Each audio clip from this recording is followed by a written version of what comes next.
Hello दोस्तों, good morning, नमस्ते। आप सब कैसे हैं? आशा करते हैं कि आप सब बहुत अच्छे होंगे, मज़े में होंगे। आप सभी का बहुत बहुत स्वागत है हमारे न्यू ब्लॉग में। तो घर के सारे काम हो चुके थे, उसके बाद में हमने शुरू कर दी है गोबर और गेरू से लिपाई। तो उस दिन हम बोल ही रहे थे कि यहाँ की हम लिपाई करेंगे, क्योंकि पूरी तरह से जो हमने लिपाई की थी वो पूरी तरह से छूट गई थी। तो हमने कहा चलो लिपाई भी कर देते हैं। और वैसे तो नहीं करते अभी लिपाई इतनी जल्दी, लेकिन है ना कि जब भी हम झाड़ू लगाते हैं तो बहुत ज़्यादा धूल मिट्टी उड़ती है। और लिपाई करने से है ना कि धूल मिट्टी 3-4 दिन तक नहीं उड़ेगी। तो हमने कहा चलो लिपाई ही कर देते हैं। और पुताई भी अब की बार हमने नहीं कर पाई है, क्योंकि बारिश भी हो रही है और नवरात्रि भी आ गए हैं। तो हमने कहा चलो गोबर से ही लिपाई कर देते हैं, तो नवरात्रि की भी साफ़ सफाई हो जाएगी। और वैसे तो पहले हम चिकनी मिट्टी से पुताई करते, उसके बाद में ही लिपाई करते, लेकिन बारिश की वजह से हमने कहा चलो गोबर से ही लिपाई कर देते हैं। और है ना कि एक जो कच्ची वाली ज़मीन होती है, फर्श ना हो तो बहुत जल्दी से ही लिपाई करनी होती है। और वैसे तो जो दीवारें हैं हमारे यहाँ घर की पक्की हैं, लेकिन बस नीचे ही ज़मीन ये कच्ची बची है, तो इसकी लिपाई बहुत जल्दी से ही करनी पड़ती है। और छोटा सा घर है, उसकी वजह से और भी जल्दी से ही लिपाई करनी पड़ती है। इतने बीच में ही सभी लोग रहते हैं, और इन दिनों में थोड़े से ज़्यादा लोग भी हैं हमारे घर। वैसे तो हम लोग 8 ही लोग सदस्य हैं घर में, लेकिन इस टाइम हमारे यहाँ दीदी और दीदी के बच्चे भी हैं, तो थोड़े से ज़्यादा लोग हो जाते हैं। तो बस इतने ही बीच में रहते हैं, तो बहुत जल्दी से ही लिपाई पाई छूट जाती है।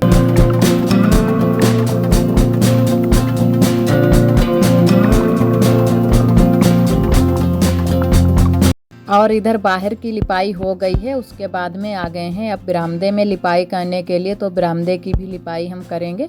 और अभी बरामदे में खटिया भी पड़ी है, तो इस तरफ की हमने जगह सारी खाली कर ली थी लिपाई करने के लिए।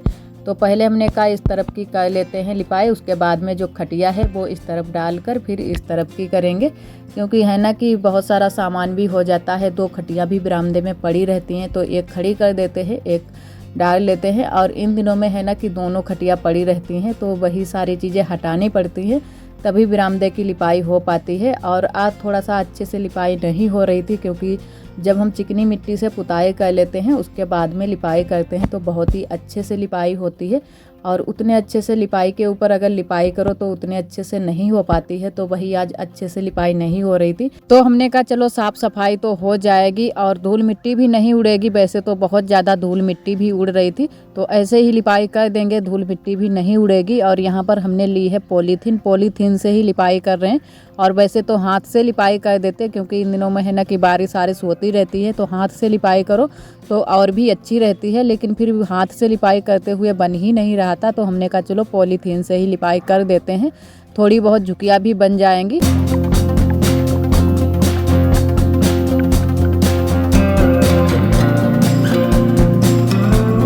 और इधर आप सभी से हम मिल रहे हैं लमसम 3:30 बजे के टाइम। तो आरोही इधर छान रही है आटा। आरोही को बहुत ही शौक लगती है कि मम्मा हम भी खाना बनाएंगे। तो यहाँ पर आरोही आज जिद कर रही थी कि मम्मा हम ही आटा छानेंगे। तो यहाँ पर आरोही को ढेर सारा आटा दे दिया है कि अब बैठकर तुम छानो। और छानन जो भी निकल रहा है वो साइड में रख रही हैं प्लेट में। और बहुत ही अच्छे से आरोही ने आटा छान लिया था। और यहाँ पर अब आरोही बोल रही थी कि मम्मा पानी लेकर आओ, हम पानी से इसको मारेंगे। तो फिर हमने कहा नहीं, तुम नहीं मार पाओगी। और आगे आप सभी देखना कि आरोही क्या क्या कर रही हैं। और यहाँ पर है ना कि आरोही परथन निकाल रही हैं। जैसे हम लोग आटा मारने से पहले परथन निकाल लेते हैं रोटियों में लगाने के लिए, वैसे ही आरोही भी यहाँ आटा निकाल रही है परथन के लिए। और आरोही ने आटा इकट्ठा कर लिया है। तो एक बार ये उठी थी पानी लेने के लिए भी, फिर हमने मना कर दिया कि नहीं, आटा नहीं मारना है, तुम ऐसे ही आटा को छान दो, उसके बाद में हम मार लेंगे अच्छे से। और इधर हम आ गए हैं रसोई में। तो रसोई भी हमारी अच्छे से सूख गई है। तो इतने टाइम का खाना है ना कि हम यहीं पर बनाएंगे, जो कि शाम का खाना है। तो जल्दी से ही हमने खाना बनाना भी शुरू कर दिया था। तो थोड़ी सी धूप भी निकल आई थी, तो अच्छे से रसोई भी हमारी सूख गई है।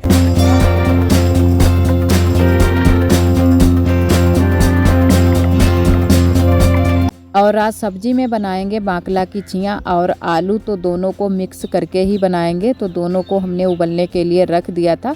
और अब डाल दिया है हल्दी मिर्चा, और साथ में ही डाल देंगे नमक। और फिर थोड़ी देर के लिए और पकने के लिए रख देंगे, फिर अच्छे से पक जाएंगी। फिर इसमें लगाएंगे छौंका लहसुन से और लाल मिर्च से। तो थोड़ी देर के लिए और छोड़ देते हैं पकने के लिए, उसके बाद में ही इसमें छौंका लगाएंगे। और ये हमारे यहाँ देसी छियाँ हैं बाकले की, जो कि खेत में हो जाती हैं। तो ये थोड़ी सी हो गई थी, तो आज ही बुआ इतने टाइम ही तोड़ कर लाई थी। तो हमने कहा चलो इतने टाइम ही शाम को ही बाकले की छियाँ और आलू बना लेते हैं। और ये बिल्कुल सेम की तरह ही होती हैं, लेकिन इसमें दाना थोड़ा सा मोटा होता है उसके तरह, मटर की तरह। तो बहुत ही अच्छे इसके दाने लगते हैं, और जब पक जाती है सब्जी तो दाने ही दाने निकल आते हैं। और एक दीदी जी ने कमेंट किया है कि आपके यहाँ कभी दाल चावल नहीं बनते हैं। तो दीदी जी बनते हैं, कभी कभी दाल चावल भी बन जाते हैं, लेकिन इतने ज़्यादा दाल चावल नहीं बनते हैं। ज़्यादातर हमारे यहाँ आलू की सब्ज़ी बनती है, और जो भी सब्ज़ी होती है उसी को मिक्स करके आलू में ही बना लेते हैं। तो इसी वजह से आलू की सब्ज़ी ज़्यादा बनती है, और दाल चावल कभी कभी ही बन पाते हैं, इतने ज़्यादा नहीं बन पाते हैं। और जैसे सिटी में होता है ना कि दाल चावल ज़रूर ही बनते हैं, 2 सब्जियाँ बन जाती हैं, दाल चावल ज़रूर ही बनेंगे। लेकिन गांव देहात में ये सारी चीज़ें नहीं हो पाती हैं। एक सब्जी अगर बन गई तो वही बन जाती है, दूसरी सब्जी बनाना मुश्किल हो जाता है। तो एक ही सब्जी ज़्यादातर बनती है, और वो भी आलू की। तो आलू ही ज़्यादातर हमारे यहाँ बनते हैं, और खेतों में भी आलू बहुत ज़्यादा हो जाते हैं। तो पूरी सीज़न ज़्यादातर आलू ही चलते रहते हैं। और इधर हमारी सब्जी भी बनकर तैयार हो गई है, तो हमने इसमें छौंका भी लगा दिया है लहसुन और मिर्च से। और इधर आरोही भी हमसे बोल रही थी कि मम्मा हम भी सब्जी को छौंकेंगे। तो हमने कहा नहीं, तुम नहीं छौंक पाओगे, क्योंकि तेल बहुत ज़्यादा गर्म हो गया था। तो आरोही को हमने दूर हटा दिया था। और अब सेंक लेते हैं रोटियां। तो थोड़ी सी आज हमसे गलती हो गई थी आटा मारने में। तो पहले तो हम मोटी वाली रोटी सेंकने वाले थे, लेकिन फिर थोड़ा सा आटा है ना कि गीला हो गया। तो हमने कहा चलो अब पतली वाली रोटियां ही सेंक लेते हैं, क्योंकि गीले आटे की फिर मोटी वाली रोटी उतने अच्छे से नहीं बन पाती है। तो फिर सारी रोटी हमने पतली वाली ही सेंक ली थी। और वैसे अगर मोटी रोटी बनती तो ज़्यादा अच्छी लगती इस वाली सब्जी के साथ में, जो कि बाकले की सब्जी के साथ में। और पतली वाली उतनी अच्छी नहीं लगती है। फिर आटा गीला हो गया, तो हमने सारी रोटी फिर पतली वाली ही सेकी थी। और इधर हमारी देवरानी जी रोटियां बेल रही थी, और हम जल्दी जल्दी से सेक रहे थे, क्योंकि काफ़ी टाइम हो गया था, रात के 7 बज गए थे। तो काफ़ी अंधेरा भी यहाँ पर हो गया था।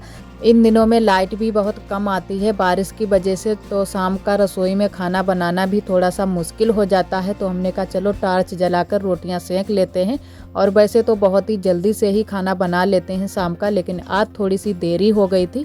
और एक दोस्त ने कमेंट किया है कि आपकी कच्ची रसोई मुझे बहुत ही पसंद है, आप कहाँ की रहने वाली हो। तो मैं हरदोई ज़िले से हूँ, हरदोई ज़िले के एक छोटे से गांव से हूँ। कई बार हम ब्लॉग में बता भी चुके हैं, और बहुत सारे दोस्त हमारे पूछते भी हैं, तब भी हम बता देते हैं कि मैं हरदोई ज़िले से हूँ। और वैसे तो जो हमारी कच्ची रसोई है बहुत ही पुरानी हो चुकी है, लमसम 30-40 साल पुरानी है। और जो उसकी दीवारें हैं वो भी ख़राब हो चुकी हैं, और उसकी छत तो बिल्कुल पूरी तरह से ख़राब हो गई है। तो जब भी बारिश होती है तो पानी बहुत जल्दी से ही नीचे आ जाता है, और दोनों तरफ से छत भी टूटी है। और इस बार तो पूरा पानी जो बाहर का था वो भी रसोई में भर गया था। तो हमको बहुत ज़्यादा साफ़ सफाई भी करनी पड़ी उसकी। उसके बाद में हमने पूरी रसोई को अच्छे से साफ़ सफाई की, लिपाई पुताई की, तब जाके हमने आज उसमें खाना बनाया है। बहुत जल्दी से ही पानी यानी भर जाता है। तो बारिश के दिनों में है ना कि थोड़ी सी दिक्कत हो जाती है रसोई में खाना बनाना। और वैसे तो हम कच्ची रसोई में ही अपना खाना बनाते हैं।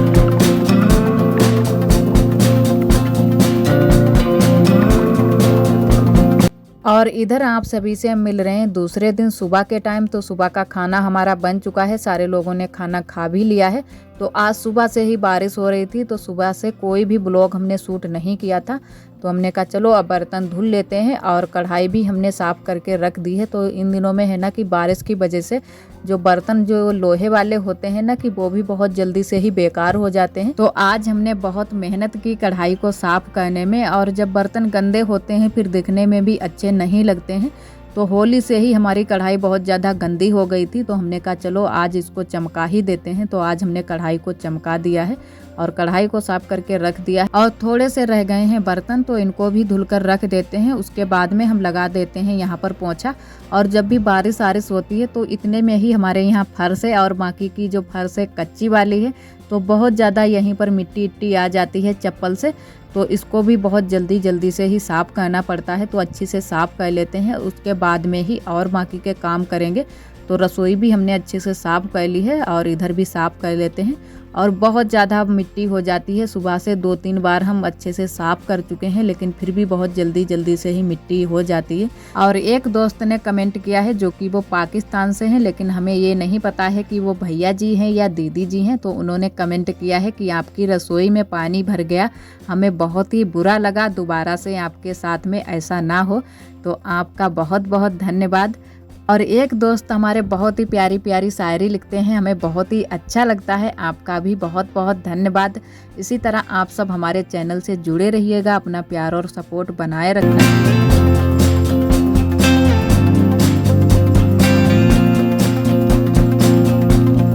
और इधर आरोही आज हमसे गुस्सा हो गई थी, तो हम पूछ भी रहे थे कि क्यों गुस्सा हो गई, लेकिन आरोही कुछ भी नहीं बोल रही थी। और इधर हमने फिर कहा चलो चाय बना देते हैं। तो इधर हमारी बन रही है चाय, तो थोड़ी सी ही बनाई है क्योंकि सभी लोग चाय नहीं पीते हैं, कभी कभी ही पीते हैं। तो हमने कहा चलो थोड़ी बना लेते हैं। और यहाँ पर की जो दीवार है ये भी बहुत ज़्यादा गंदी हो गई है, तो कई दीदियों ने हमें सलाह भी दी थी कि आप यहाँ पर एक पेपर लगा देना, लेकिन हमने यहाँ पर नहीं लगा पाया है क्योंकि हम उसके बाद में चले गए थे मायके, तो हमने मंगवा ही नहीं पाया था। और उसके बाद में आए तो शादी के कामों में लग गए, तो तब तक ये रसोई की जो दीवार है बहुत ज़्यादा गंदी हो गई है। तो यहाँ पर पहले तो अब हम पुताई करेंगे, उसके बाद में ही पेपर वेपर लगाएंगे। और बाकी की जो रसोई है बहुत ही अच्छे से चमक रही है, लेकिन वहीं पर बहुत जल्दी से ही गंदी हो जाती है। और इधर उसके बाद में चाय पीकर इधर पीछे वाले घर में आ गए हैं, तो थोड़ी सी बूंदे बूंदे पड़ने लगी थी। तो हमने कहा बस जल्दी से ही इसको समेट लेते हैं। तो थोड़ी सी ही धूप निकली थी, तो कई दिनों से हम सोच रहे थे कि जब भी धूप निकले तो इनको हम सुखा लें, उसके बाद में रख दें इनको। और लेकिन अच्छे से धूप ही नहीं निकल रही है, कभी तो बारिश होने लगती है तो कभी धूप ही नहीं पूरा दिन निकलती है। तो 2-3 दिन तो हो गए हैं धूप ही नहीं निकल रही है। तो आज थोड़ी सी धूप निकली थी, तो हमने कहा चलो इनको सुखा लेते हैं। और फिर अब बारिश आ गई है तो थोड़ी सी बूंदे बूंदे पड़ने लगी थी, तो हमने कहा इनको समेट कर रख लेते हैं। और इधर पड़ी हुई है हमारी सरसों भी, तो ये भी खेत से आई है थोड़ी सी, जो कि बगिया में लगी थी, तो थोड़ी सी उसी से निकाली गई है क्योंकि तेल ख़त्म हो गया है, तो इतनी निकाल ली गई है, इसका तेल बनवाया जाएगा। तो सरसों भी हमने समेट कर रख ली है और पापड़ भी समेट कर रख लिए हैं। और जो भी खटिया पड़ी थी उसको भी खड़ा कर दिया है, और जो फट्टे पड़े थे उनको भी हटा देते हैं, यहाँ पर लगा देते हैं झाड़ू। नहीं तो जो बारिश हो जाएगी तो जो कूड़ा उड़ा पड़ा रहता है वो चपक जाएगा, फिर बहुत ही लेथन सी हो जाती है। तो हमने कहा चलो झाड़ू लगा देते हैं, उसके बाद में ही और कुछ करेंगे। और खाना बनाने का भी टाइम हो गया था, तो हमने कहा पहले झाड़ू लगा देते हैं, उसके बाद में फिर खाना बनाएंगे। और इन दिनों में है ना कि खाना भी थोड़ा सा जल्दी से ही बना लेते हैं, क्योंकि बहुत जल्दी से ही बारिश वारिश होने लगती है, फिर दिक्कत हो जाती है खाना बनाने में भी। तो जल्दी से ही खाना भी बनाना शुरू कर देते हैं। और आज का ब्लॉग दोस्तों बस यहीं तक। आज का ब्लॉग हमारा कैसा लगा कमेंट में ज़रूर बताना। कल फिर मिलेंगे एक न्यू ब्लॉग के साथ में, तब तक के लिए आप सभी दोस्तों को नमस्ते।